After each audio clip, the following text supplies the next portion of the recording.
Do you or do you not have this communication practice between your partner of what is the high dream, the legacy of our relationship? If you do, keep this tool in your tool belt when you go into the conversation around addressing your significant other's health, because it will be your advocate as you talk about health and its role in contributing to that high dream. Yeah, it doesn't really matter what your dream is. If you don't have your health, if you don't have physical vitality and mental vitality, you're not going to be able to experience it if you can't get out of bed, or if you are having early onset dementia because of your nutrition choices 20 years ago. So it doesn't matter what your dream is. And that could be the challenge as to why this individual has not prioritized their health. Maybe they don't have a big enough dream. Maybe the relationship itself doesn't have a big enough dream. And like our dear mentor, Paul Chek, says, if you don't have a big enough dream, you will have a crisis. Yeah. And in this case, it would be a health crisis.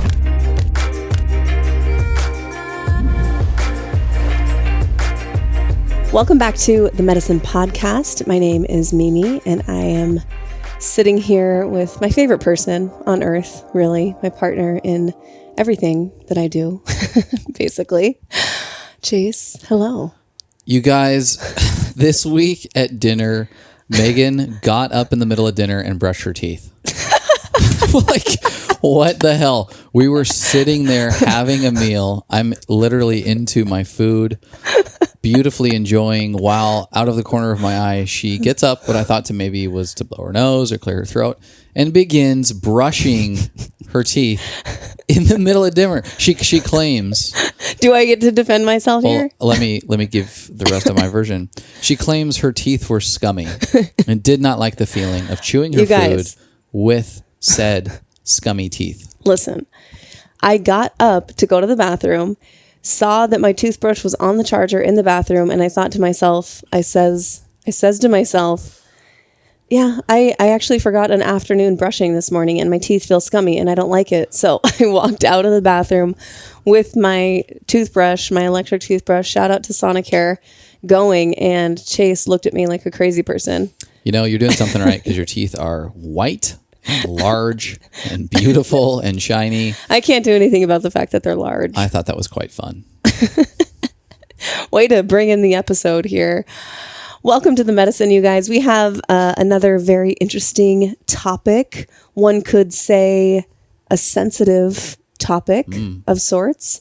But this is it's a really relevant conversation. Yeah. It's a very relevant conversation. You know, one of the main pillars of the Medicine Podcast is all around health, holistic health, and forming a relationship with our bodies and the food that we consume, what we're drinking, supplements, movement, like everything that goes into being a healthy person. And we've heard from listeners, from friends that, you know, sometimes the values of health don't quite match up in relationship. And people come to this point where they don't know how to talk to their partner about their partner's current health situation or approach to health, whether that's, hey, my partner's not, really taking care of their health and their body, and they're maybe gaining an unhealthy amount of weight, and I don't know how to bring it up. Or swinging the other way where it's like, hey, my partner is becoming really obsessive, and it's putting tension on our relationship, and they're becoming quite obsessed with this outcome or this fitness goal, and it's putting strain on our relationship. How do I even bring this up with them?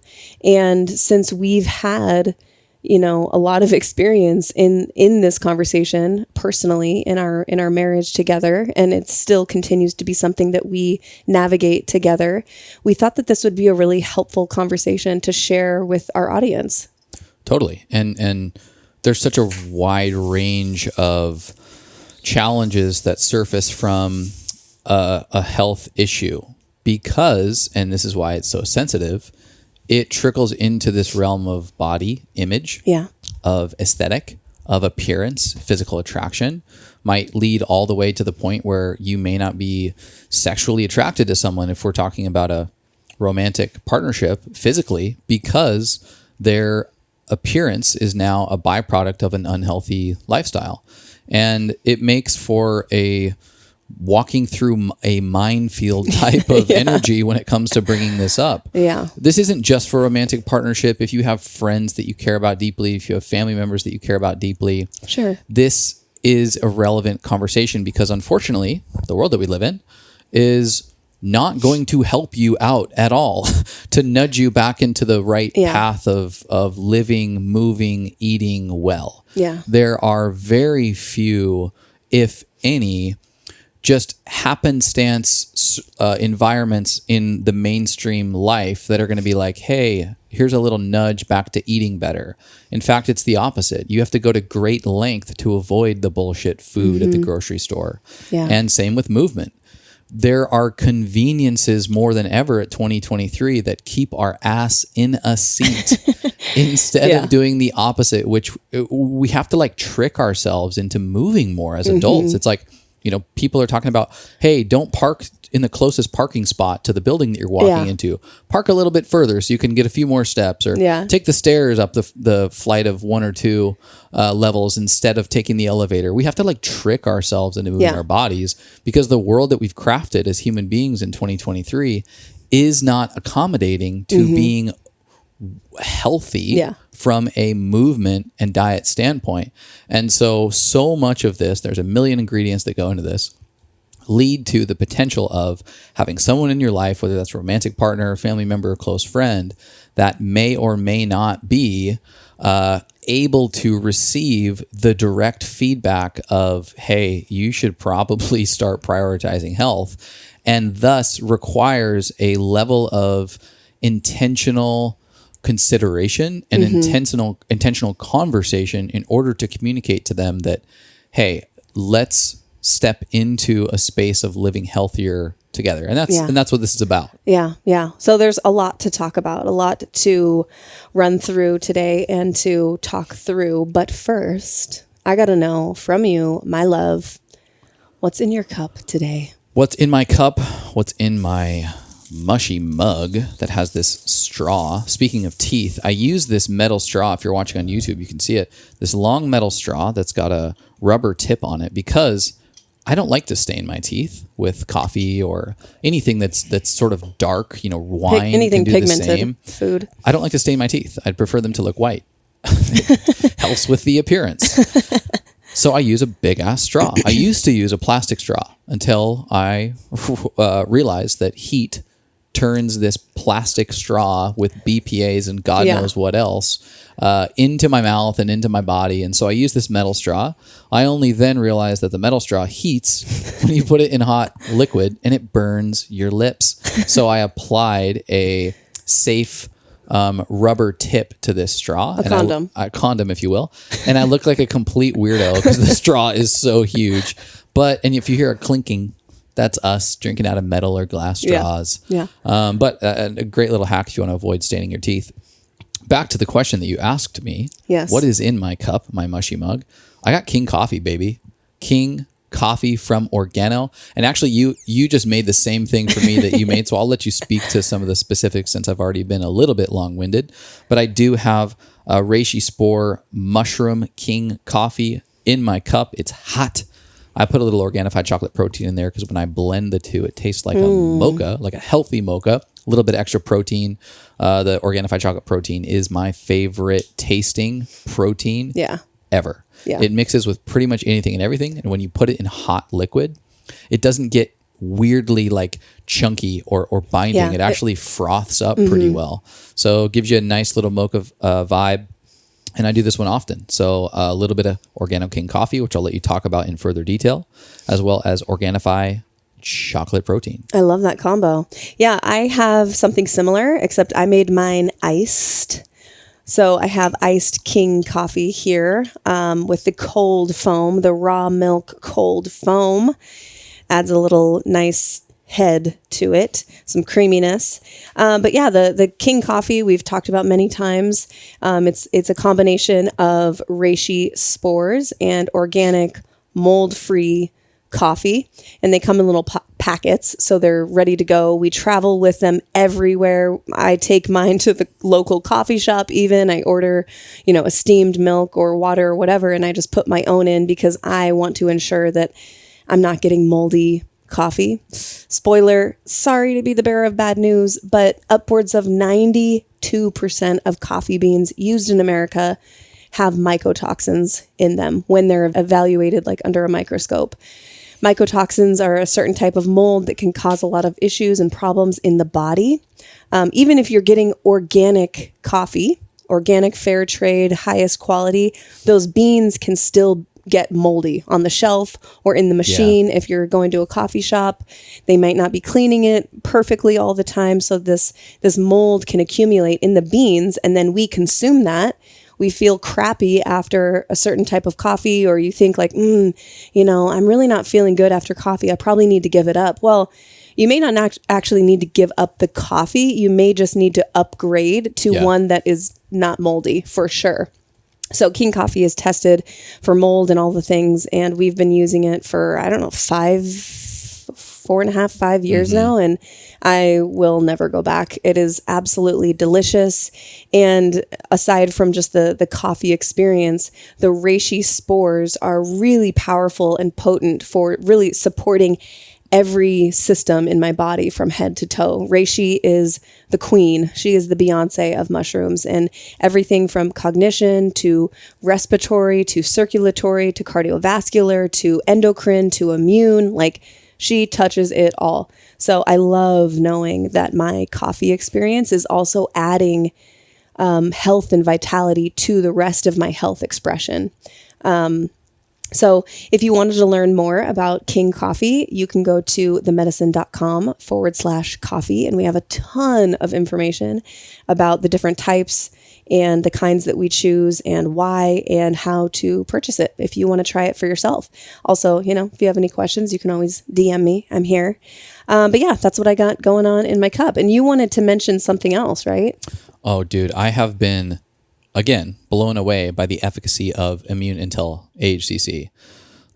Since we've been back from our summer in Idaho, we've been back about 5 or 6 weeks now, I have woken up with a sore throat and the sniffles at least 3 times, and have dunked myself in Immune Intel AHCC.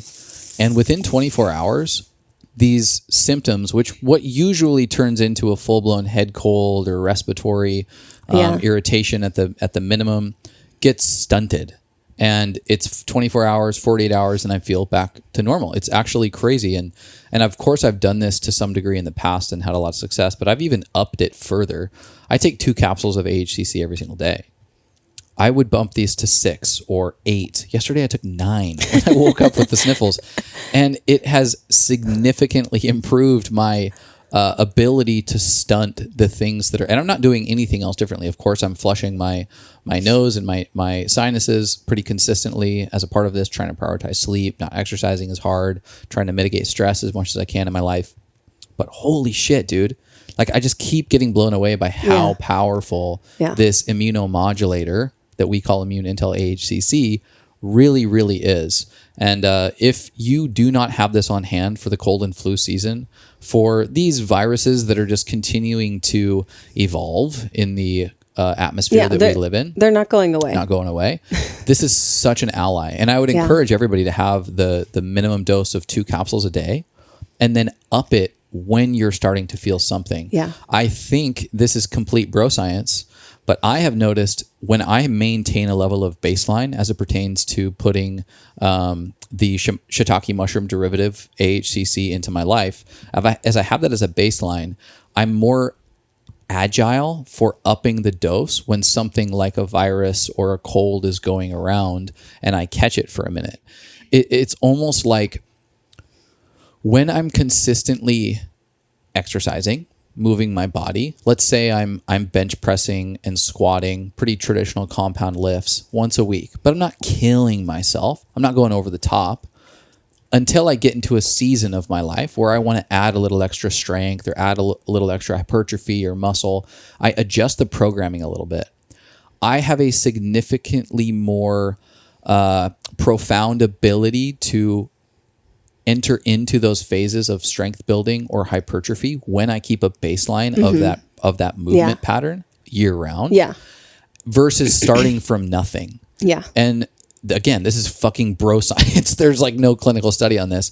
But I have noticed that as I've taken a consistent level of immune intel, when I go to take a little bit more, it seems almost to act quicker because of the baseline system that's been established for the adaptogenic nature that the immune properties of this supplement has. Yeah. And so again, this is my own, whatever, call this the Chase Bro Science protocol. No, you're spot on. But I've really noticed that if I'm consistent with it, I can sort of up the dose and be quicker to having its effects than starting from scratch. Yes, I experienced the same thing, and the clinical research would support you in your, as you call it, bro science. So, I think it's great. I mean, we take, like you said, 2 capsules every day, and then if we're traveling or if we feel something like, oh, I kind of feel like my body's fighting something a little bit, we up it, and usually, I mean, here's the thing.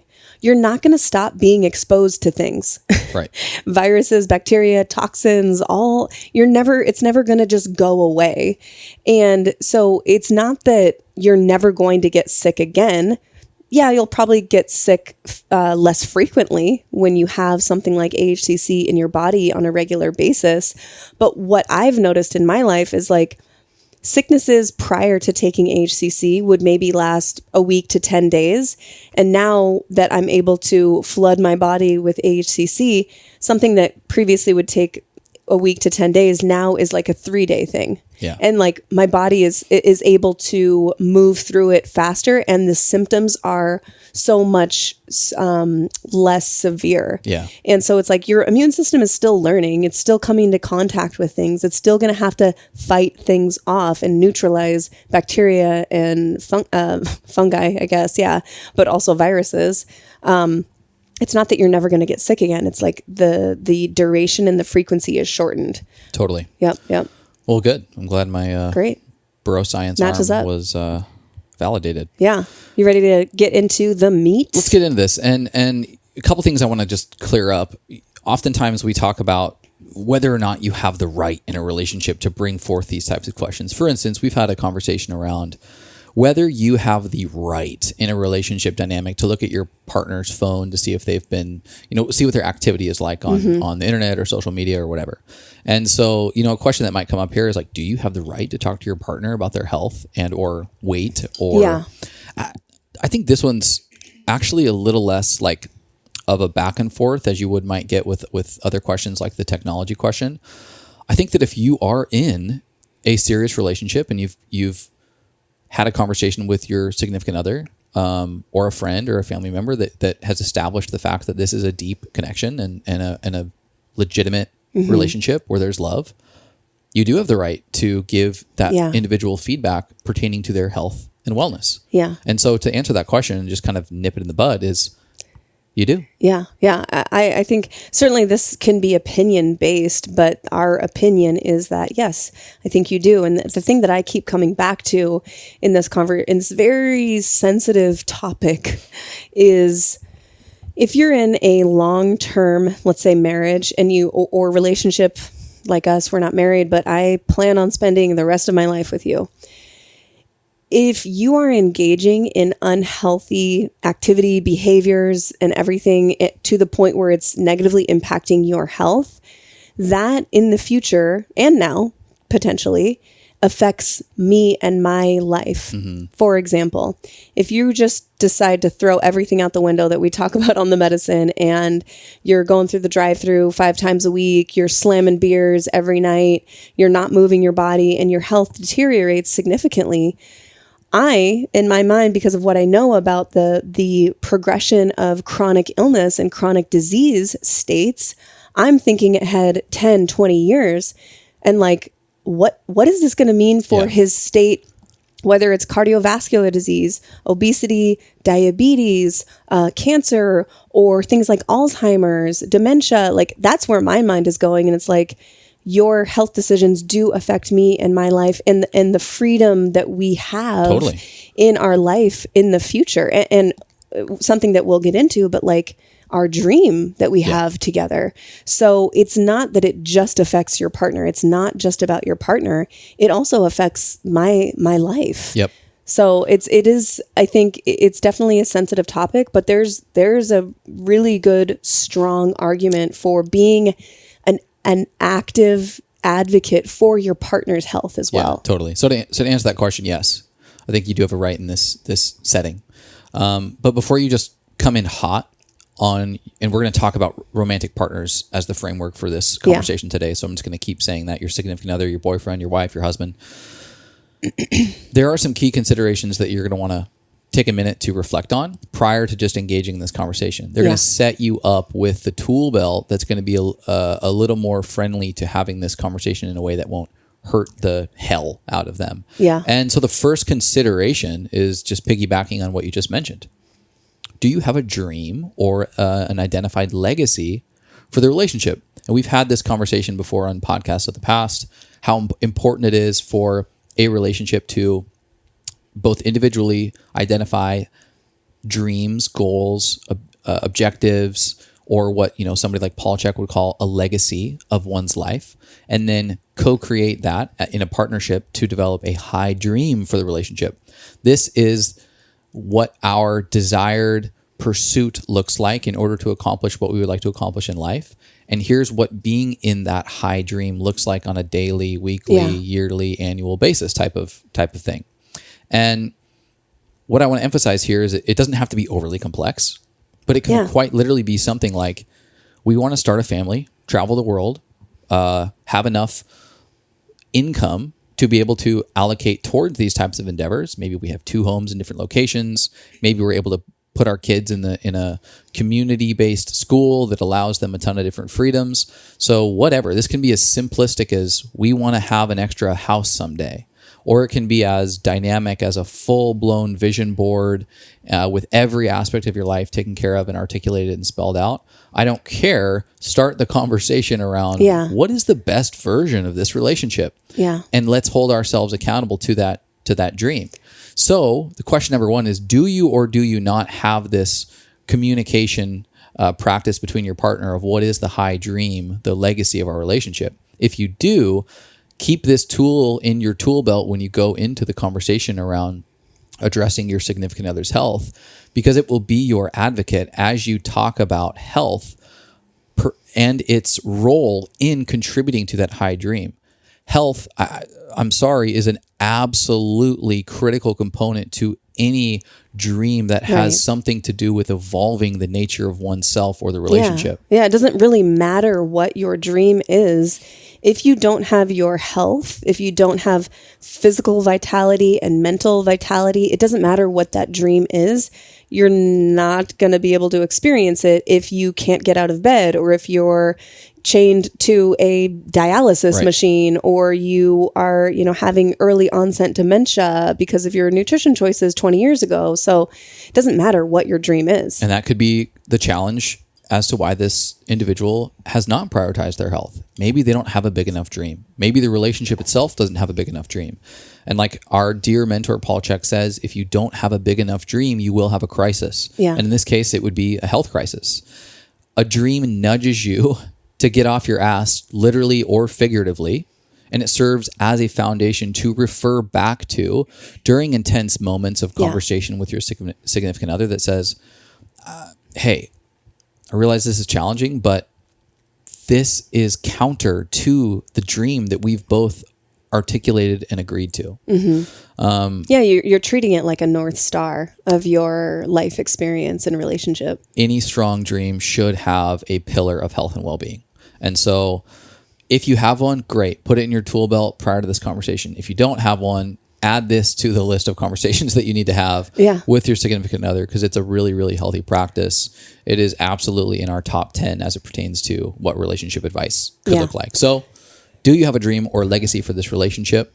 If you do, keep it in your tool belt. Remember it, refer back to it in this upcoming conversation. If you don't, separate time and setting to evaluate the relationship's high dream. Yes. Yeah. I think that's a perfect place to start. Paul Chek talks about your one love, and it ultimately, every choice that you're making in life, not that you have to be perfect, but again, this is like a template. It's a guiding light. It's a guiding North Star. If you are living in dream mode rather than crisis mode, if you're living in dream mode, your daily actions will support that dream, and it will be easier to make changes in the long term when you are keeping that one love, that dream in the front of your mind. So the next consideration that you definitely want to spend some time reflecting on in maybe meditation or journaling or just, thinking on your own, is this concern about your partner's health, is it based on their overall health expression and well-being, or is it based on appearance only and your attraction to them, that whatever the circumstances are, their appearance or their attractiveness to you has waned or decreased? If it's only about appearance, like, you got to check yourself before you wreck yourself. Yeah. I think this is also important to consider, like, is this coming from your brain, or is it coming from, say this is a man and he's scrolling Instagram a ton and seeing like just smoking hot Instagram influencers all the time that their images are probably fake and face-tuned anyways? Is it like, are those intrusive thoughts coming in and being like, well, my partner doesn't look like that, right? Or my partner doesn't look like that anymore? That is probably not a healthy foundation to this conversation. Well, I'm glad you bring this up, because this can be a subconscious habit. Because you're scrolling through hourglass bodies from 20-year-olds on Instagram, whether this is a conscious decision or not, it can absolutely be something that's subconscious. And so take a minute to reflect, because you might now be building this subconscious expectation on what the female body could look like. And it goes the other way around as well. Both ways, for sure. To where you have desensitized yourself such that your physicality doesn't respond in the same way when you step back into the real world as it did on Instagram, or even worse, if you're going into the rabbit holes of, various pornography. Yeah. I think this is a point where the person who has the concern, if they are scrolling Instagram and they're following a lot of booty accounts, and maybe they're engaging in pornography on the side, not telling their partner, or maybe they are telling their partner, whatever, this is warping your view of the female form, the female body. And I would say, before you have any sort of conversation with your partner, step one for you is to reduce your intake of those things. Yeah. Like, unfollow those accounts, and maybe find some help in the way of like getting off of pornography, and see if anything changes in you, in regard to your partner. That's step one, is your own self-reflection. And just keep in mind too, that health is an inside out job. It's an inside job. And if we are supporting our body and we're supporting our health through really amazing practices on a daily basis, that the health should come from the inside out. And a byproduct of that is looking healthy, is having muscle tone, is not aging prematurely, right? So also, we want to make sure that we distinguish here that just because someone looks in shape doesn't mean they're healthy or engaging in healthy practices at all. That we've talked about the fit, sick person, the person who looks shredded on Instagram or whatever, but on the inside is quite a mess. Totally. So that is very real. So appearance is not the only, factor that we need to consider when we're looking at expressions of health. In many, many cases, what we've deemed to be the most attractive aesthetic, both for men and women, is actually not a healthy state to be in. Right. So getting a clear understanding of what a healthy representation of the human body looks like. For instance, the most shredded I ever was in my life also was the most unhealthy. If we had been in a relationship at that point, I had to take months off from exercise in order to rebound my own hormones. What did that mean? That means I lost my 6-pack. It turned into a 4-pack or something. Just kidding. It went away. I had more body fat on my body as I was actually gradually turning more healthy due to rest and restoration and eating significantly more calories and more fat. And that was actually a progress towards health.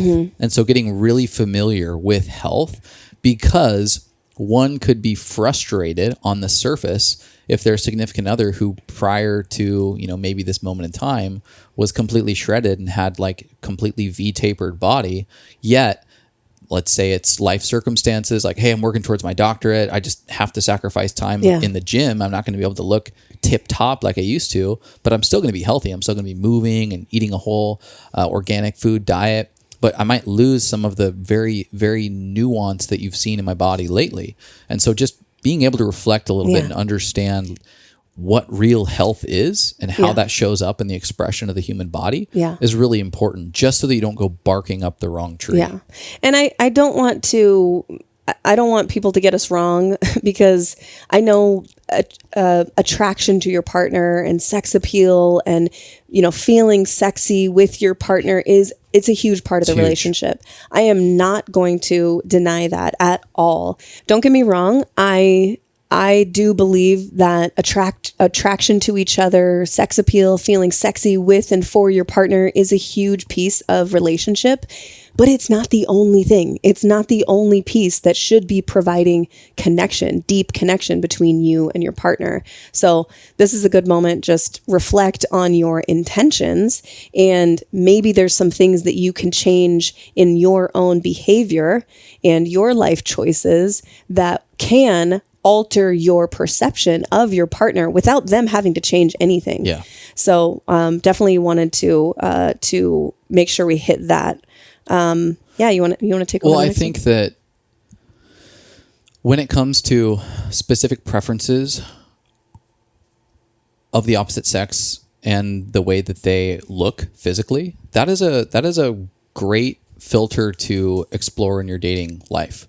And there's no problem if you have preferences. Like, I've heard so many girls talk about, he's got to be at least 6 feet tall, or guys who'd be like, well, she's got to have, a big ass. I'm a butt guy or whatever. Yeah. I got no problem with that. Yeah. Great. We're all entitled to our own attraction. But that's kind of on the front end. That's more of a gatekeeping exercise, for lack of a better term. Shouldn't be the only one, but it's definitely one of them, right? I don't necessarily think that if you've engaged into a relationship and you've gotten into the depths where, as we started the episode, we talked about this is a deep, loving, relatively committed relationship, that you can just pop that one up out of after months or years of being with someone, which is like, well, I would prefer if someone had an hourglass body, And so if you hear things like, well, I prefer 6-pack abs, or I want your ass bigger and your waist smaller, wrong reasons. Like, if you're in the dating market, yes, maybe a little more gatekeeping and it's filtering, more appropriate there. A little more appropriate. Not to tell someone to their face, though. But if you're in a serious relationship with someone because of their external appearance only, is that really a serious relationship? Right. And so this is where it would be like a check yourself before you wreck yourself. Yeah. Because you might actually discover through this process that you're in the relationship for the wrong reasons anyway. Mm-hmm. Yeah, absolutely. And then kind of moving into the last consideration that I would give before someone steps into the actual conversation itself. Have you spent some time in empathy for your partner as it pertains to health? Yeah. What are they going through currently? And or what have they been through in their past, like childhood, for instance, that could be driving their current state of health or lack thereof? Yeah, childhood for sure. But also, like, think back on the last 6 months or a year of their life. Their life circumstances, the events that have unfolded in their life. For example, like, did your wife just have a baby? Right. Did she give birth 6 months ago and her body looks completely different than before she got pregnant? Like, yeah, that's really normal. And so I think another example on the flip side is like, did your husband, was he an elite athlete and he changed trajectory or position in life. Now he works in an office job and maybe doesn't have the time to work out, or maybe he injured himself. He injured his back and can't work out the same way. And you notice that his body looks completely different than when you got together. Like, have some empathy for your partner and what might be unfolding in their life and what might be already going on in their inner world regarding their body and body image, because 9 times out of 10, I'm sure the person is well aware of the changes in their body and is probably already thinking about it themselves and even speaking negatively. They could be speaking negatively about themselves, about this part. So adding on commentary from the partner could be really devastating in certain circumstances. Well, and stress is such a huge component. And people go through seasons of stress in their life just naturally. And then even more so if you're in a specific career. I worked in a career where 3 months of my year was 7 days a week, over 10 hours a day. And it was stress whether I liked it or not, as were all of my coworkers. And it was so interesting because everybody would radically change during this period physically. And everybody's body is different. Some people would just lose a bunch of weight. Some people would gain a bunch of weight. Yeah. Some people's skin would break out. Some people's hair would get jacked up. Probably shouldn't be putting ourselves through this type of hell. But the point is, there's a significant dose of stress and everybody handles that stress a little bit differently. Yeah. And so having an understanding of, maybe this person's in a really intense season of stress and their body carries more weight. Or like in my case, it just fell off me. Yeah. Just dropped weight ridiculously anytime I'm stressed. Yeah. I mean, personally, I'll speak to something that's in my life right now is I have had my head down working on a very big project that has taken a lot of my time and mental space and energy. Previously, a couple months ago, I was working with a coach who was doing my programming and, we were going through and I had certain fitness goals. And then I got to the point where I was like, I don't have the mental capacity because of these other things that are taking priority that I'm excited about and I'm putting so much energy and time into.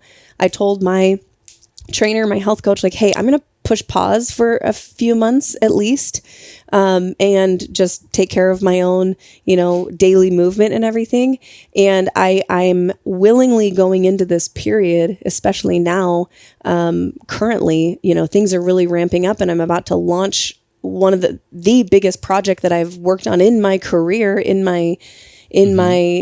our business of having the medicine and everything. And I am totally fine with if my body changes a little bit or feels a little bit, extra fluffy or whatever. Like I'm not saying that that's happening. I'm saying if it does, then it's okay because I'm willingly going into this time. And so we all fluctuate. We all have times of stress where we're not able to work out like we want to. And so all this, to say, coming back to full circle, like just sit in like a couple days worth of empathy for your partner.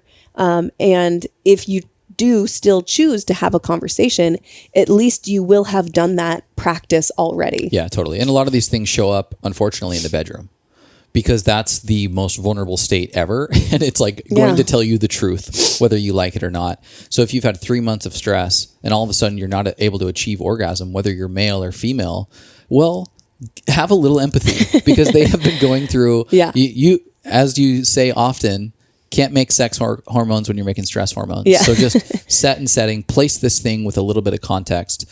And then in addition to that, what was their upbringing in wellness like or lack thereof? Eating disorders in their family? ? Do they have a habit of comforting themselves with food and or finding control in life by micromanaging their food or their exercise routines? Or maybe it was a point of connection between them and their family is like big dinners, and having lots of food being pushed and like, that's part of the family connection is huge, very elaborate and indulgent meals or something. It's like a sign of achievement. A lot of families, especially for boys, to like eat the most food. And I would always get feedback from like, oh, see what my boy ate. Like, my dad's not that way necessarily I totally gave him a false like impersonation. But a lot of times in the very masculine family dynamic that I had, it was like, my boy can eat a whole turkey or whatever. Yeah, look at the mashed potatoes. A whole He just pizza. slammed. Pizza. I used to eat a whole pizza. That is an example. And so just being aware of those childhood programs are really important. Also, super normal. Yeah. Clinically diagnosed eating disorders, whether that's too much food, not enough food, compulsive eating patterns, it's like 10% of people clinically. This is through a diagnosis. Take that into just doing a quick observation on Instagram or TikTok, and between the body dysmorphia and the high likelihood of disordered eating, that percentage is probably quite staggering. That's one of those, if I could get the actual stats, which is, I love to use that phrase all the time because there's just certain things we will never be able to see the statistics on. But if I could just get the statistics on Instagram and TikTok influencers who are in the health and wellness space and how many of them have body dysmorphia or disordered eating. Yeah. Jesus Christ. Yeah. Yeah. I would say the majority of my friends who I know personally have had a season of their life, at least, year, 2 years or more, where they were, maybe it wasn't diagnosed, but they were sort of in the same way we were, engaging in orthorexic tendencies where their healthy habits became so extreme that they became unhealthy. And so that may not ever get diagnosed, but a lot of people are dealing with that on a daily or regular basis, is restriction around food or binging. We know plenty of people, like I said, the majority of people I know personally have had a time in their life like this. And so what I'm trying to say is this is normal. Like, this is common. Maybe not normal, but it's common. Yeah. And it warrants empathy and understanding and something to be considered prior to stepping into this conversation. And then the last thing I would say is just, you don't know what you don't know. Yeah. I didn't know that I was a compulsive asshole when it came to the way that I worked out and ate food. I thought I was being healthy. Yeah. I think that so many people also, whether it's their diet choices or their movement choices, don't know what they don't know. And unfortunately, the mainstream world, like I was talking about earlier, is not going to be like, hey, bud, just want to let you know, you probably want to stop eating the Chips Ahoy. Nobody in the there's no commercial that's going to be like, hey, we need to reorient.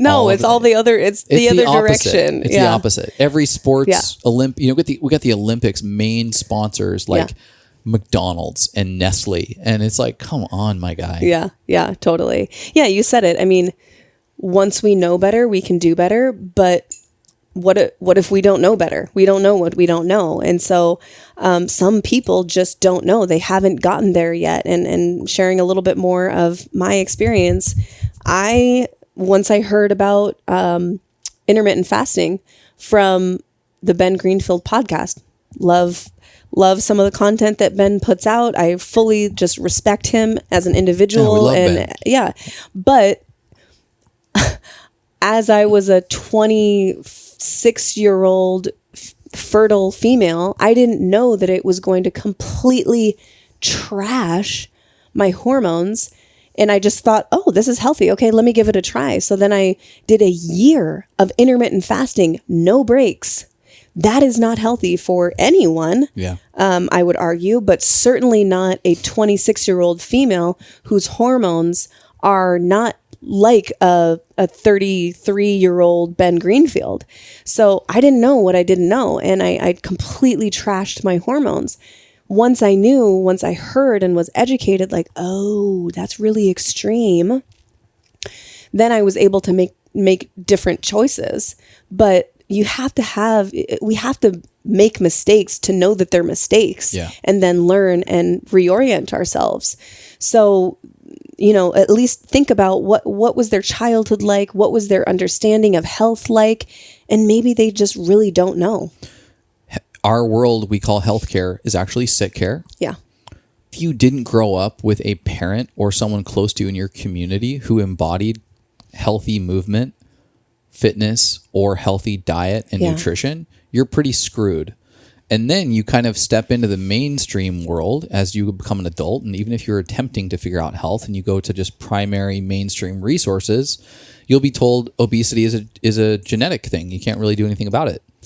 You might be told that saturated fat is bad, red meat is bad, juice is actually healthy. Get some more juice in your life and just throw some spinach on that Domino's pizza and you'll be good to go. Get some greens. I know I'm laughing at it now, but like 7 years ago, I thought all of these things. And so you don't know what you don't know. It's just really important to get to understand your partner's upbringing and some of those programs or those conditions that they may have so that you can have compassion. Like the point here is that it's not their fault in so many cases. The world is against you when it comes to your health, dude. It sucks. It's just not set up to help us thrive in long-term vital expression of health. It's just not set up that way. And the sooner that we accept that, the sooner that we can actually reclaim our health and step into such an overused phrase, but like step into your power. It's true. You have to realize that no one is going to do this for you. You have to make the choice. And it has to be a regular daily decision to choose, again, making choices that support your high dream. Hopefully that makes it a little bit easier, but making changes from zero isn't always easy. And so empathy, compassion for your partner, and patience if they decide to start making different choices. Definitely. Okay, so I think we can move into now. We've given ourselves the considerations that we might want to lock into our consideration tool belt. Tool belt. Before we get into how to have the conversation, I want to take a minute to let everybody know that if they love our shows and want to engage with us more intimately, of course, you can always reach out to us on Instagram. We respond to every single DM that comes our way. But we now have a way to hear your actual voice. Yeah. And so if you love what you're hearing, you want to partake, whether that be through question or commentary, we have developed a way, and we actually haven't developed a way. We're using an app that will allow you to record your comments or your questions. They'll be sent to us. We will listen to all of them, guarantee that, and then include where relevant, whether it's through a Q&A episode or whether it's through an episode like this and we get some level of commentary that's aligned, we will play those back in a way that can be cohesive with the content that we're putting together. Yeah, I'm really, really excited about this. We just implemented it like last week and really haven't shared about it at all. But if you go to pipespeak.com/The Medicine Podcast, which I will obviously link in the show notes from here moving forward. If you have a question that you want us to answer on the show, you record straight from your phone. I think there's like a 90-second max. So get your question in under 90 seconds. We'll listen to it, review it, and we can then add it into the audio of the show. So it's not just we're gathering questions. You will actually hear your voice on our show. You can keep it anonymous totally. If you don't want your name in there, that's totally fine. If you want a shout out, you can include your name and we'd be happy to include that. But we really want to be proactive about engaging with our audience and making sure that we are answering your questions that you have to the best of our ability, but we have to have a way to get those questions. And I'm really excited about this. So check out the show notes if you want to record your question and be featured in an upcoming show. Yep. It'll also be included in the medicine drop, which we send out every single week, usually on a Wednesday or a Thursday. There'll be a link in there as well. And we will do a better job of dropping the newsletter link for signups in the podcast show notes because we haven't done that in the past. So we'll get that in there. You can look for both of those in the show notes. All right. Cool. All right. How to actually have this conversation. So I think that one thing that's important to talk about. Star. Even if you have this conversation in the most loving, conscious way possible and all of the considerations that we've recommended you have made, there is still a chance that having this conversation, specifically if it pertains to your partner's health or weight, could create a moment of disconnection, moments of disconnection, charge, and tension. Potentially damage. this is one of those scenarios where, for the greater good, I'm going to be stepping into this conversation, doing the best that I can with the tools that I have to make this loving. But even in that case, so much of this will be dependent upon how the other human being responds, that it may still hurt, feel like shit, and feel like in that moment, this was not progressive. Listen closely. If you have this conversation with your partner, there is about a 0% chance that it will feel at all good for your partner. This will not feel good, no matter how loving or conscious it is. There is a potential that you could damage your connection, your relationship. So you need to decide on the front end, is that risk worth having the conversation? Now, if it's rooted in true health and well-being considerations for your partner and their future and your future together, or if it's just like, well, I want her ass to be a little bit bigger, that is where you have time to reflect on the risk and if this conversation is really worth that risk. So that is, we're not telling you to have this conversation or not have this conversation. Every circumstance is going to be different. What we are saying is you need to evaluate that risk for yourself, and you know your partner better than anyone.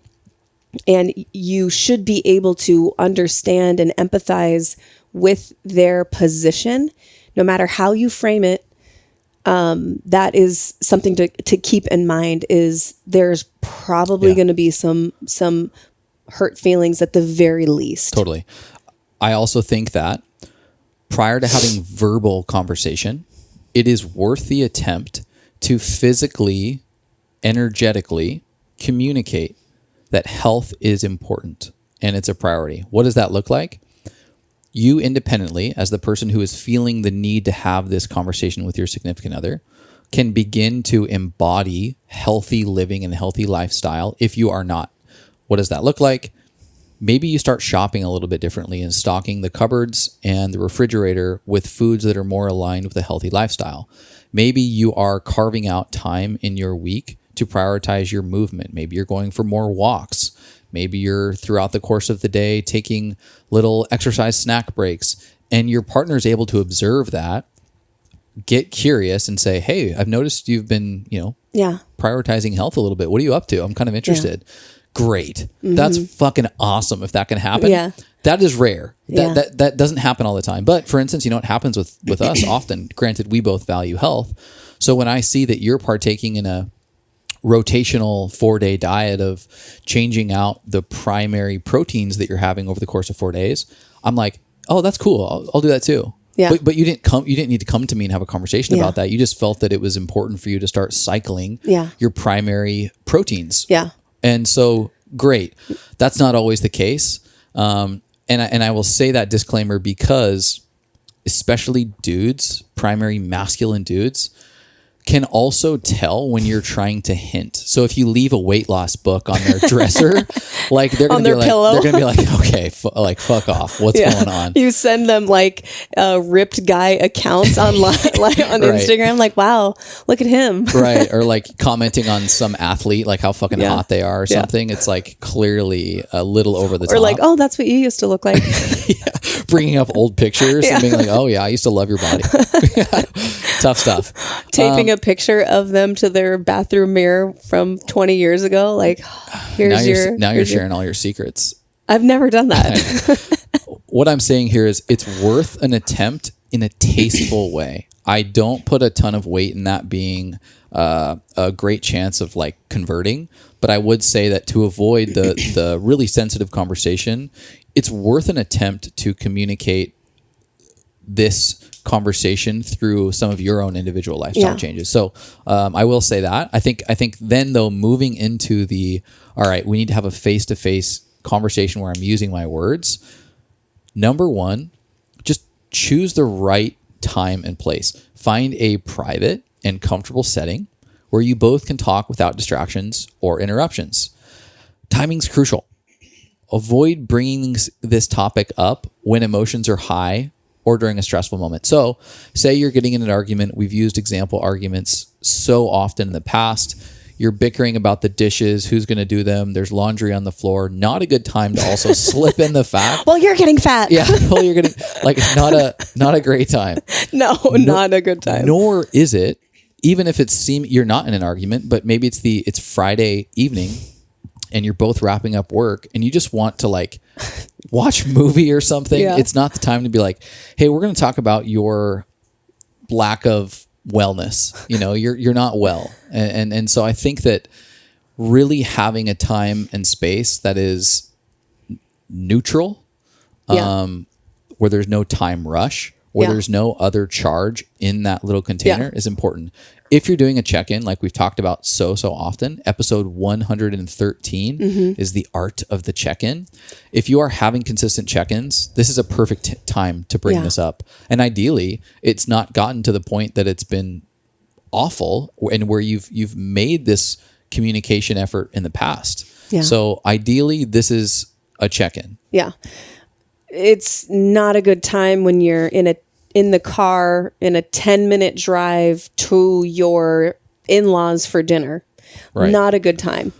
It may be private, but one, there's a finite amount of time that you have, and then you're going into a group setting then thereafter, which is like, it's just unkind. Or not to bring it up in front of other people. Oh my God, as a sarcastic barb that has a little too much truth to it. That would be awful. Like, you're fat ass. Like something like that, which I've heard that type of thing. Yeah, unfortunately that exists. Yeah. But I really hope no one listening to this conversation thinks that is a good idea. Yeah. Just we'll squash that right away. I think in piggybacking on the conversation about the check-in, I think it would be helpful if we maybe gave some examples of what those statements could look like, because in the check-in we give the language, that kind of the structure, and you definitely go back and listen to that episode 113. But one thing that we say is what I would love more of is, so what I would love more of is for us to find some more hikes that we can do together. I would love to sit down and meal plan with you for the week so that we can be really squared away. Like, it would bring me so much peace, and I would feel really good knowing that we are fueling our body with really healthy, nutrient dense foods.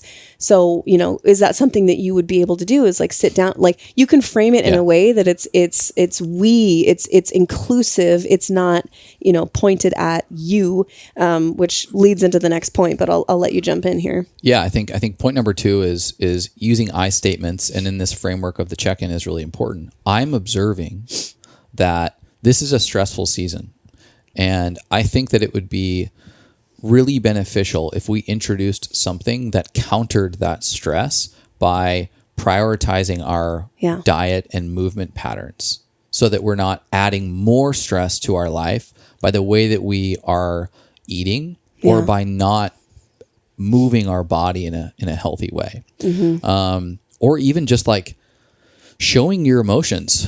I am feeling concerned. Yeah. I feel like our dream, and ideally you've got a dream or a legacy that you've both communicated to each other. I'm concerned that our dream will not be within reach because of the lack of vitality I feel in our home and the wellness that I feel in our home. Or I'm concerned because we have a dream of having a family. Mm-hmm. And I'm concerned that fertility is at jeopardy if we don't make a change in our diet and exercise habits together. So what I would love more of is if we can tag team this together and, stack the deck in our favor to be as healthy as possible so that we can have the healthiest baby, as possible. So I statements, really important, instead of you. That's very accusatory. Always, you never, you don't. Just stay away from that language as much as you can. And then after expressing how you feel, I think the invitation, what's inclusive, is to start using we. Mm-hmm. Like, we can make changes. If you have we it feels significantly more enrolling. That person does not feel as isolated. Again, I'm not going to say they're not going to be able to read between the lines and realize that you're giving them feedback, but including we is really, really important. I would also say, and this is kind of in that we arrangement, specifically articulating your concerns is important. Yes. Because we are a culture of non-confrontation, we can use fluffy words, get through a conversation, look back and we go, okay, that felt good. That felt good. Yeah. But may have missed the point because we weren't direct enough. Yeah. Especially if you are speaking to the masculine representative in the relationship.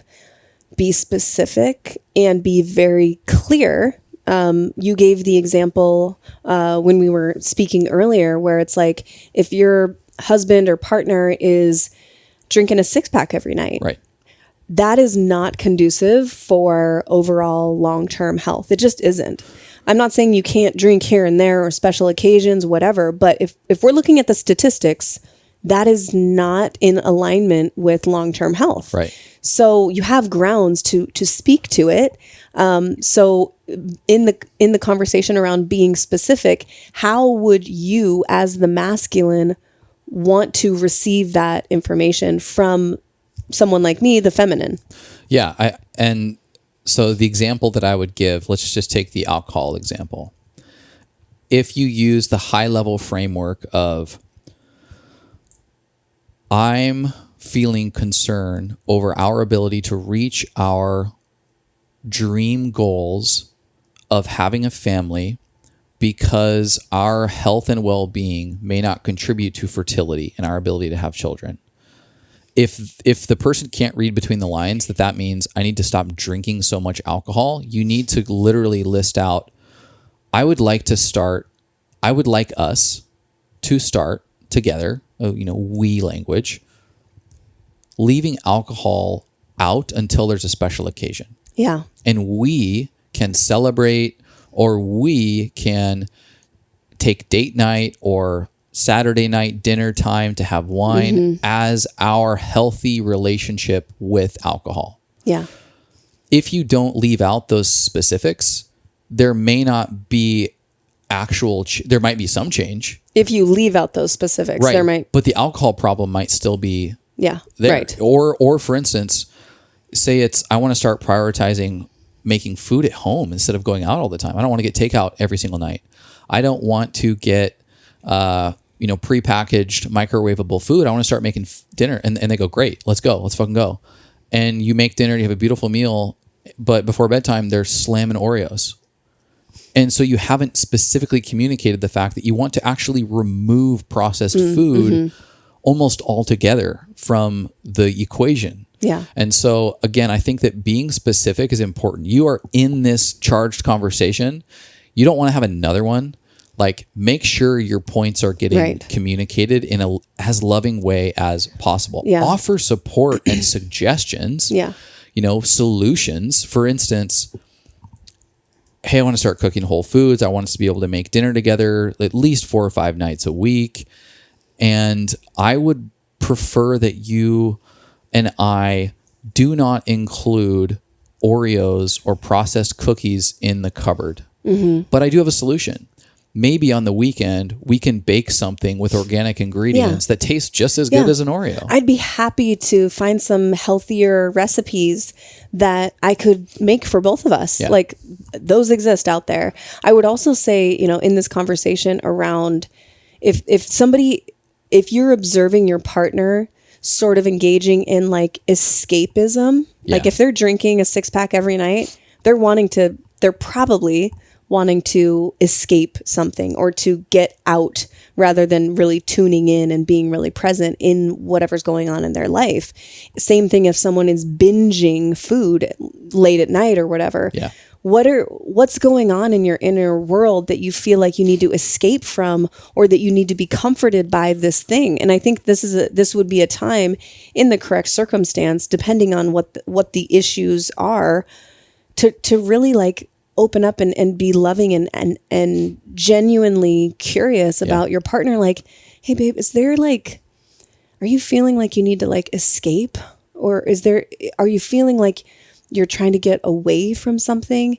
I just want to be able to have this open conversation about if there's something that's not being said or something that I'm missing, like how can I support you in this? And that's a great way to step into kind of the next thing that I would suggest in this conversation, which is be prepared for some pushback.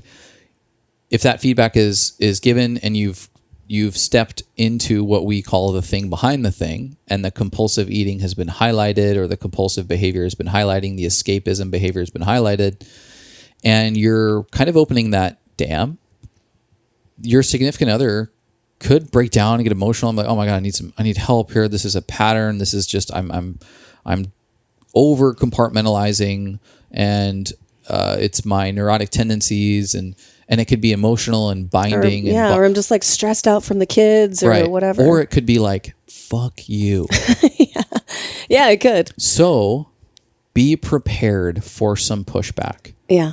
Ideally they are opening up, and it's a space of vulnerability that's more soft and gentle. But there's a really good chance that it could also be like, here's the brick wall that's in front of my issue, and you attempting to help me. Body image is really, really sensitive. So sensitive. This is the point in the conversation where if somebody is feeling defensive or cornered or poked or talked down to, again, the pushback is likely to come, and they could even start engaging in, oh, you're going to bring that up? Yep. Well, what about you? You did blah, blah, blah, blah, blah, like 2 weeks ago, and they could be unconsciously inviting you into the act of scorekeeping, which is like, yeah, well, what about this? Yep. And now the topic at hand is out the window, and they're ushering in a new topic because they feel defensive and cornered. Yep. It's a human tendency. We all have done it, of course, but just expect that to happen. No matter how conscious you are in your delivery. Yeah. And so being prepared for some pushback, there's a couple pieces to consider. Do not resort to scorekeeping. Yeah. Make clear that you're open to their perspective and to their feelings, but that you're uninterested in counting up all of the ways that each of you are dropping the ball. You can say, hey, I'm willing to have a conversation around my inability to show up in the way that you're articulating. But right now I just want to focus on health. Yeah. And I want to focus on this topic. Can we just stick to this? Yeah. Encourage them to share their thoughts and concerns, but without personal attacks or intentional barbs that either one of you would trigger. Yeah. So it's going to be a really easy slope once those rabbit trails are opened up to start whatabouting. Well, what about this last week? What about this when you bought the Oreos that one time 6 months ago? Yeah. And so be really, really careful. It's almost like, it's not as extreme, but it's almost like if you've ever been a part of an intervention of sorts in a family or with a friend, you expect that person to start trying to elicit an aggressive response out of you so that they can toss away the legitimacy of the conversation because it got so charged. And in their mind, they can go, well, they kind of turned into an asshole anyway, so none of it was relevant. Yeah, and I think cushioning at the very beginning of this conversation, if I was to enter into this conversation, I would right up front from my heart be like, this is a really hard thing for me to even bring up. Like, I have lost sleep. I have been meditating and reflecting on my intentions, and I just want you to know that, like, this is coming from the deepest loving part of my heart, and it's still really difficult for me to even talk about and bring up. So I want you to know that, like, this is hard for me too. Yep. But, and go on. But I think if you're cushioning and your partner can see from the beginning that, like, this isn't easy. This isn't an easy topic to bring up. Like, the person bringing it up knows that they are wielding a weapon that can potentially really hurt their partner. Yep. And who knows what's going to come from that. So it's hard in different ways for both people on different ends of the conversation. Yep. As there is some pushback, it will be easy to want to drop your ability to stay calm and neutral and loving and compassionate and empathetic, but to at all costs avoid counter criticism and avoid counter blame. This will, in fact, do the opposite. Offer suggestions, remain emotionally neutral. And as that individual, if they are pushing back in some level of charged way, will feel as if their attempts at eliciting an aggressive response from you, they will feel as if those have failed, and you'll step into a new space of where the relationship could go. Yeah. Worst case, they storm out because they just can't deal with it at all, or they step into a more constructive space. Yeah. That's usually the formula for these types of conversations. And if they leave, they leave. But you got to kind of wade through that intense initial feedback period, that pushback period, in order to get to where the real juice of the constructive conversation can be. And so be prepared. Don't resort to scorekeeping. Don't resort to whatabouting. Don't allow them to take you on rabbit trails, and then avoid your own responsive blame and criticism. Yeah. Even if you come into the conversation with a bunch of tools, those will be tested. So work through that initial test and ensure that you're consistently showing up with the tools that you put in your tool belt. I would say I love everything you just said. The one thing that I want to add to is you mentioned staying emotionally neutral, which I totally understand what you're saying there. But I would actually say that if your partner is throwing barbs or scorekeeping or inviting you into like a real like fight or whatever, this is an opportunity for you to remind them, like, I love you. I'm committed to this relationship. I am committed to our partnership. I'm not going to engage in the tit for tat type of, I'm committed to you as a loving partner. And that's the only place that this is coming from. And keep reminding them, like, nope, I love you. I'm not going there with you. I hear you. I hear your frustration, but I'm committed to the highest version of ourselves, or I'm committed to our dream.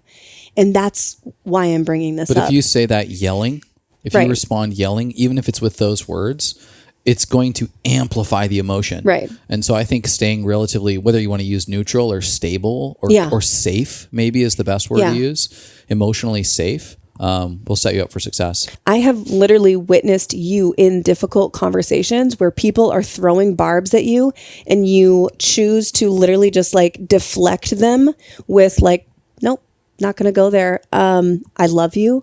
I hear you. I see you, but I'm not going to engage in that. And the person is like neutralized very quickly. And so I've seen it in action and know that it works. And it's because I've been through knockdown, drag out, emotional screaming matches that lead to, at best, months of ice cold silence with that person that I love and care about on the other side of it. Yeah. So it is not the path. I assure you of that. So we've talked about how to have the conversation, choose the right time and place, using I statements, avoid saying you. When you bring up actions going forward, be really specific about the concerns, specific about the things that you would like to see differently, but use we in the changes that you would like to see, and be very inclusive with those suggestions. Yeah. Lastly, like, be prepared for some pushback. Yeah. Yep. No matter how conscious or loving, be prepared for pushback for sure. Or even just maybe like a little bit of distance afterwards. It may not be, like myself, I'm not like I'm going to throw things at you. I'm going to yell at you. I'm going to call you names type of person. If my feelings are hurt, I shut down. Yeah. I go silent. And so if that's the type of partner, if that's what their tendency is, you might feel some disconnection over the next days or weeks or whatever, where they're processing your conversation. So just, be aware and be expecting that. And I will just end by reiterating, whatever conversation you have, no matter how it goes, end that conversation with an overwhelming amount of love and admiration for your partner, so that the last thing that you say to them is reminding them that you are on their team, that you love them with every ounce of your being, that you are working towards your dream, and that you're in this with them. You're not saying you need to do this or else. It's like, no, let's do this. We can do this together. So that's the last thing they hear from you, is an outpouring of your love in the context of a really sensitive, difficult topic. Definitely. Fortunately, we've never had the opportunity to have this type of conversation in part 2, although we definitely failed at these types of conversations in part 1. Majorly. But this applies to every charged conversation. Be aware of how your ego tends to argue. For instance, in a charged conversation, my ego tends to want to talk a lot and dominate the entire conversation, because I can talk my way through and out of a lot of things, a lot of times confuse the other person to the point that they start contradicting their own words. And I've kind of stepped out of it and go, I didn't even authentically share what I was sharing. I rather just filled the entire container with my ego's storytelling. I'm going to talk around them and twist them in 5 different directions and leave them off in a direction, and nothing was productive. So actually for me, it's listen, keep listening. Yeah. Be very slow to speak, because that's the way that I know that my ego is not the one doing the communicating. For other people, it might be different. It might be actually, you need to open up more. You need to voice, because that's me. Because their default is to be quiet. Yeah. And so just be really aware of what your default, I'm not saying the ego is good or bad or anything. I just think that in these moments, it requires soul level conversation. Yeah. My ego is fucking great when I'm podcasting and telling stories and shit like that. But in an emotionally valuable set and setting, it's really important for me to slow down and to listen and to be slow to speak. And even if it's like, I have things that I want to say right now, but I'm not going to say them, because I don't think it would actually be from the best version of me. Yeah. You guys are getting like a direct look into the way that some of our charged conversations go, because everything you said is on point, and you are extremely self-aware. And I just want to commend that, because you see yourself clearly and you're able to recognize it in the moment. And even if something comes out where you're like, fuck, that wasn't good, I shouldn't have said that, or I shouldn't have talked circles around her, or whatever it is, you are able to still, in that conversation, maybe it's 2 minutes later, able to circle back and be like, okay, I see what I was doing, and I'm going to take a different approach here. And usually that leads to us, coming together, or me feeling safe to really share the deep concerns or the deepest feelings, where sometimes I feel silly. I feel silly for feeling the way that I do, or I feel dumb, or I feel whatever. So it makes me not want to speak.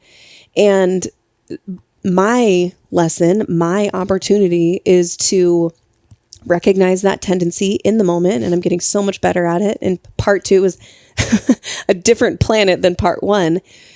I'm able to, voice that and say, like, I don't really know how to put this into words, but here's what I'm feeling. And I realize that this might sound silly, but I have to tell you.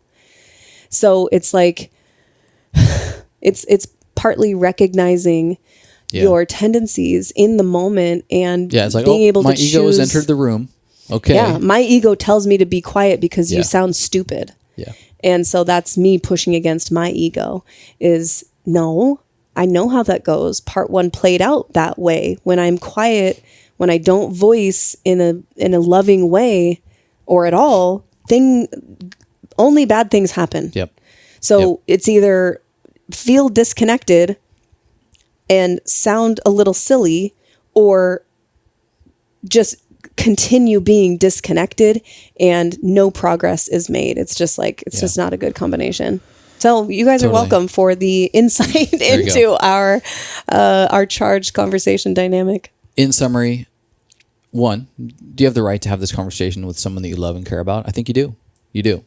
What are some key considerations to evaluate before you actually have the conversation? Do you have a dream or legacy for the relationship? It's going to be really helpful if you do. If you don't, maybe start that conversation as well. Is this about well-being and health or appearance? It should be about well-being and health. Have you sat in empathy for your significant other? And then as you step into the conversation, choose the right time and place. Use I statements. Be specific about the concerns. Be more concerned with we and solution orientation than you and accusatory nature of you are not, especially. Be prepared for some pushback. And the last thing that I would love to close with on this is just the extra emphasis of patience and understanding. Understand that change takes time, especially when it comes to your health and well-being. Certain patterns and habits are hard to change and may not be immediate. Sometimes you get the person who just gets the feedback and they're compulsive. Yeah. Or maybe they've been thinking the same thing for themselves and all they needed was just an extra permission slip to be like, you know what? You're right. I am going to hire that coach or whatever. Either way, your ongoing support and encouragement through the process is something that should be day one and day 1,001. It's to be there, and this is the long game here. Yeah. Highly, highly, highly recommend anybody who goes through this conversation and there's a collaborative, co-creative commitment by both parties to invest more into health and well-being, that you find yourself a coach who can tailor a specific food and movement practice to your life and to your dream. Why I say a coach or a professional, somebody who's a professional, instead of just getting like workout programs on Instagram or joining like a boot camp type HIIT workout, is that every single person has so much diversity as it pertains to their food, movement requirements, history, injury, body type. So it really does require a specific individual assessment of your physical, mental, emotional, spiritual wellness so that you can set up a successful program for the future. We, of course, not to be, no surprise here, would recommend a CHEK professional. That is somebody who has been through the full Paul Chek curriculum in lifestyle, holistic lifestyle and movement habits and education. Yeah. And they will be able to assess the physical along with emotional, mental, childhood programming, and even spiritual. And even if it's, this can be an expensive endeavor to hire a coach and a professional instead of just getting a program or following someone on Instagram. Those are great. Those are totally great. But even if it's expensive, just communicate that up front. Hey, cost is a concern. This is really important to me, but I'm in this for the long haul. How do we set this up in a way that you allow me to build a framework for nutrition and exercise such that I can continue to go back to it even if I don't need you into the future? These types of people will want to develop that program for you and with you.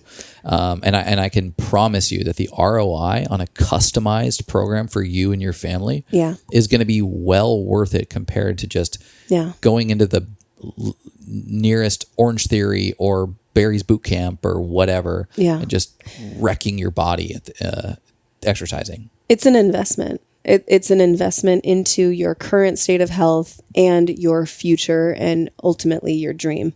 So it's like you have to gauge how important is that to you. And to me, there's not a lot of things that I will prioritize, from a money or a financial standpoint than my health. And so just take that into consideration, that if you're not used to putting an investment towards a coach or a program or whatever, this is an investment. It's an investment into yourself and your future self. This body is home. Yeah. It's the only one you got. We spend our money trying to develop our home. But if you can't feel good in the home that you have, that we call this human body meat suit, it doesn't matter where you're at, you're not going to fucking enjoy it, dude. You got to take care of this meat suit, this astronaut suit that we've been given to experience this incarnation in, and how cool is it that we get to quite literally craft this thing, with some certain limitation, obviously. But we can all craft it in a way that we get to experience the most out of it. And that is cool. Yeah, it's fun. Treat it as a game, not to diminish the importance of it, rather to highlight like how fun it can be to really engage and invest in your health so that you can continue to engage and experience everything that you want to experience in life. It doesn't happen without your health. Yep. Without your health, what do you have? Not much, honestly. Not much that you can experience anyways. But yeah, I hope this was really helpful if anyone's out there and has been thinking about this or wanting to talk to your partner. Hopefully you got some helpful tips and insights and pieces of wisdom that can help you from here on out engage in a very intentional, loving, and conscious conversation with your partner. If this resonated, let us know. I love getting the DMs from people as they're talking about some of these podcast topics. Like, it just lights me up. It also gets me thinking in new directions and new ways. What do you want to hear more of? Every time someone is reaching out to me, whether they say it or not, I say, hey, what do you want to hear more of? Because that is what crafts upcoming conversation points and topics. And so please do. And now you can send your voice into that. Guys, if you're loving the show, we just so appreciate a review. Anybody who leaves a review on Apple Podcasts, we send a little goodie, whether that's Mushy Love or one of the partner products that we have, like Organifi or Ned. And so anytime you rate and review, send a little screenshot into the medicine podcast at gmail.com. And we'll get you set up with a goodie. It just means a ton when we've got positive reviews or reviews at all. It's the easiest way that you can support the show. Yep. Like it's literally negative dollars because we're sending you a thank you by, we're just so grateful. We want to shower you in gratitude because it really does mean so much to us. Yep. But before we go, I got to know, what for you is your medicine today? Well, the first thing, I have to go with the first thing. It just is. Okay. It just is. This is who I am. Okay. This is who you're listening to. We are certain circumstances over the last 2 weeks, have just made it really difficult to connect intimately. And, yesterday we were finally able to it seemed like it had been like 3 weeks. It had been like 6 days or something, but it felt very long. And I really enjoyed our intimate connection and, I'll just leave it at that, but it was absolutely medicine. It was medicinal at that point. Word. What about you, my love? What has been your medicine? Well, of course that was for me as well, but we've been switching up a lot of things just to introduce a little more novelty into our life, and I've been loving the practice lately of having our coffee in the morning on the rooftop. Yes. So we go to the rooftop of the condo, we get a beautiful view of the entire island. Usually there's a marine layer, so it's not like pure sun necessarily, but it's a really bright sky that we get a 360-degree view of, and you get those 15 to 20 minutes of sunlight in the morning. It just sets your circadian rhythms up so beautifully. You get tired at the right times of the day, and so I've really been enjoying that practice, and that's been medicine for me. It's really helped allow me, as well as AHCC, allow me to keep some of these cold and illnesses at bay. And so huge fan of the novel experience of taking our coffee to the rooftop in the morning, getting the sunlight in our balls. When I say balls, I mean eyeballs. Yeah. It's been so fun enjoying that space up there with you in the morning. It really feels like we're on vacation, It does. Yeah. It's absolutely lovely. Novelty, baby. Find more novelty in your day. All right, you guys, thank you for tuning in and hanging out with us. If you liked this episode, if anything hit home for you, share it with someone you love or on your Instagram story, whatever. We are so grateful. We love you and we mean it. We'll talk to you next time. Go spread some light. Okay, bye. Thank you so much for listening. If you enjoyed that, check out right over here for some more fun clips. Oh, and you're going to want to subscribe. Bye.